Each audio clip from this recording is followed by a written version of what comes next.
Le 25 mai 2014 se dérouleront les élections des conseillers consulaires qui seront au nombre de 3 pour représenter la circonscription de Pondichéry. 7 listes sont en lice. J'ai le plaisir de recevoir l'une d'entre elles aujourd'hui, l'équipe Défi. Bonjour Madame Emmanuelle Marie. Bonjour. Tête de la liste. Vous êtes accompagnée de vos colistiers. Monsieur Emmanuel Prosper, chef d'entreprise. Madame Sita Miller, consultante en communication interculturelle.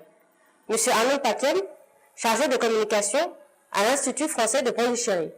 Madame Anita de Canaga, consultante en tourisme international. Et Monsieur Jacques Bonnel, artiste et peintre, et notamment créateur du Gallery Garden. Avant de donner la parole à chacun de vos colistiers, je souhaiterais vous poser quelques questions. Madame Emmanuelle, quelles sont les motivations de votre candidature?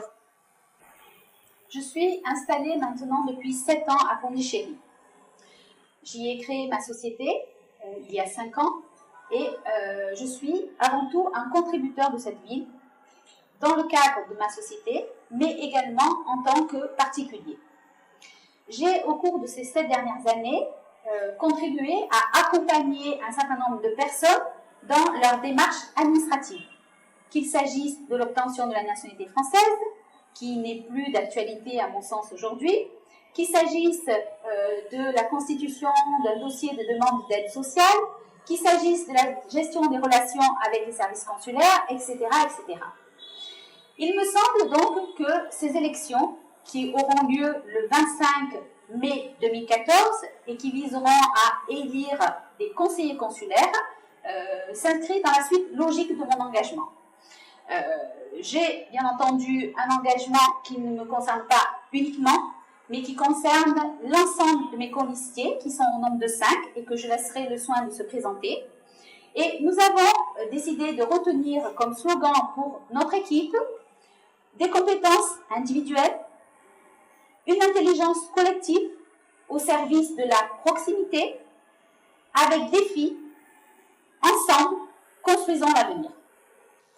Pourriez-vous définir les enjeux de cette élection et le rôle du conseiller consulaire que vous seriez si vous étiez élu? Oui, bien sûr. En 2012, il y a eu l'élection des députés qui, pour la première fois, assuraient une représentation des Français installés à l'étranger. Les élections de conseillers consulaires s'inscrivent dans cette continuité. Ces élections auront lieu le 25 mai 2014 et auront pour vocation de désigner 3 conseillers consulaires dans la circonscription électorale de Pondichéry. Quel sera le rôle de ces conseillers consulaires? Le rôle sera exclusivement consultatif. Il sera consultatif à l'occasion de 2 sessions organisées par les services consulaires. Et quel sera leur rôle? Leur rôle sera de défendre les intérêts des Français de l'étranger, autrement dit de nos compatriotes, sur différentes politiques publiques, qu'il s'agisse de la sécurité sociale, qu'il s'agisse de l'enseignement du français à l'étranger, qu'il s'agisse de la protection, etc., etc. Alors, quel sera mon rôle si demain je suis élu conseiller consulaire, si vous me faites confiance?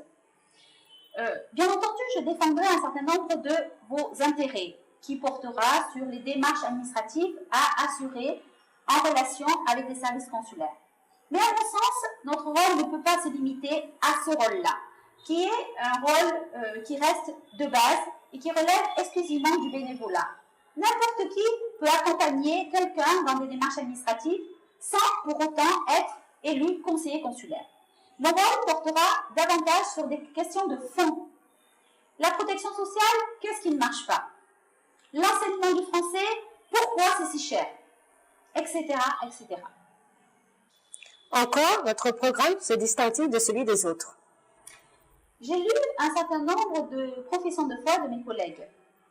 Et ce qui revient de manière récurrente, ce sont les problèmes de nationalité.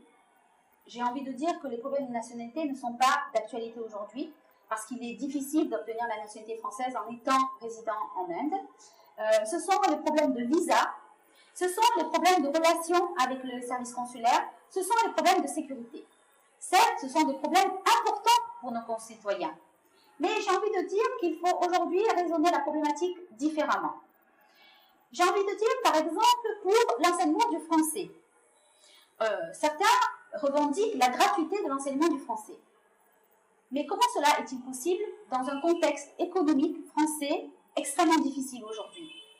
Alors pourquoi ne pas penser l'enseignement du français et le coût de l'enseignement du français autrement? J'ai envie de dire également pour la protection sociale. Effectivement, nous, contribuables français, nous, compatriotes français, nous pensons le système de protection français à la française. Autrement dit, nous souhaiterions avoir une couverture sociale identique à celle qui nous est offerte en France. Ce n'est pas possible. Et ceux qui vous disent, vous aurez une couverture sociale via la Caisse des Français à l'étranger, certainement, mais financièrement, cela a un coût. Et vous savez comme moi, aujourd'hui, que la protection sociale est inaccessible. C'est environ 800 € par trimestre de contribution pour pouvoir bénéficier de la même couverture sociale qu'en France. Et vous le savez comme moi, ce n'est pas si facile que ça. Parce que beaucoup d'entre nous travaillons ici dans des contrats locaux pour des revenus qui sont moindres. Alors pensons la protection sociale autrement. Construisons des partenariats avec des organismes d'assurance. Et je pense que nous pourrons trouver une protection sociale qui nous convienne à notre mesure. Voici quelques-uns des exemples des engagements que je souhaite prendre avec mon équipe pour vous servir. Votre programme n'est-il pas utopique? J'ai envie de dire que les projets d'aujourd'hui, les rêves d'aujourd'hui sont les réalités de demain. C'est ce que disait Abdul Kalam. Construire un mur se fait pierre après pierre. Alors peut-être que mes projets peuvent vous paraître utopiques. Ils ne le sont en aucun cas. Lorsque nous parlons de la protection des Français de l'étranger, lorsque nous parlons de l'urgence médicale 24 heures sur 24, 7 jours sur 7, j'ai envie de dire qu'effectivement cela peut paraître utopique, mais il y a une réalité derrière, la nôtre. J'ai accompagné mon mari il y a 7 ans pour venir m'installer à Pondichéry. Parce que j'ai ma belle-mère qui est âgée aujourd'hui de 83 ans. Et elle a, elle, la chance de pouvoir avoir son fils et sa belle-fille à proximité. Ce n'est pas le cas de beaucoup d'entre nous. Vous avez certainement des parents qui sont âgés et qui sont livrés à eux-mêmes dans des situations difficiles.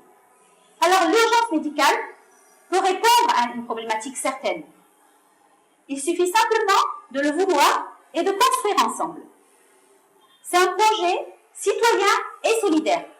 Alors vous voyez, c'est peut-être un projet utopique, c'est peut-être du rêve, mais cela peut très vite devenir une réalité si vous nous soutenez.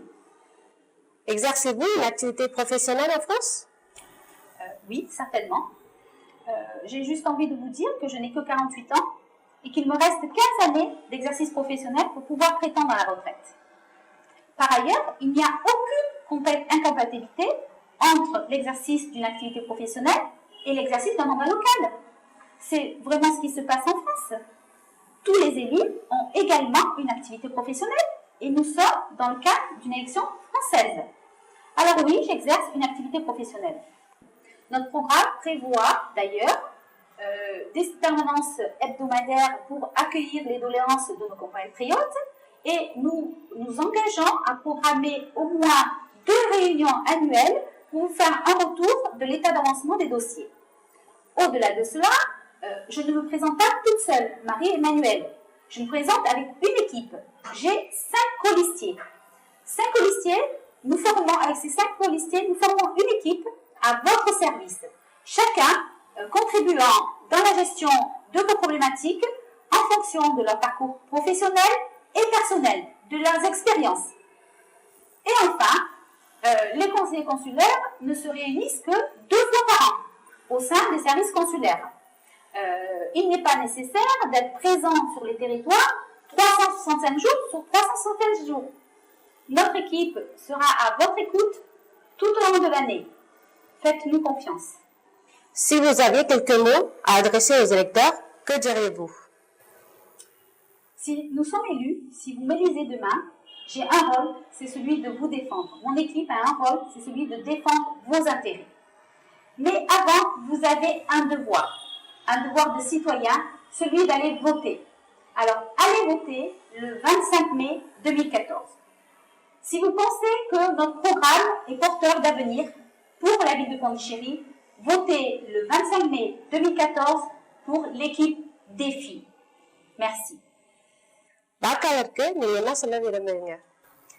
வாக்களிக்க தவறிட்டா ஒரு மனுஷன் தன்னோட உரிமையை தொலைப்பதற்கு சமம்.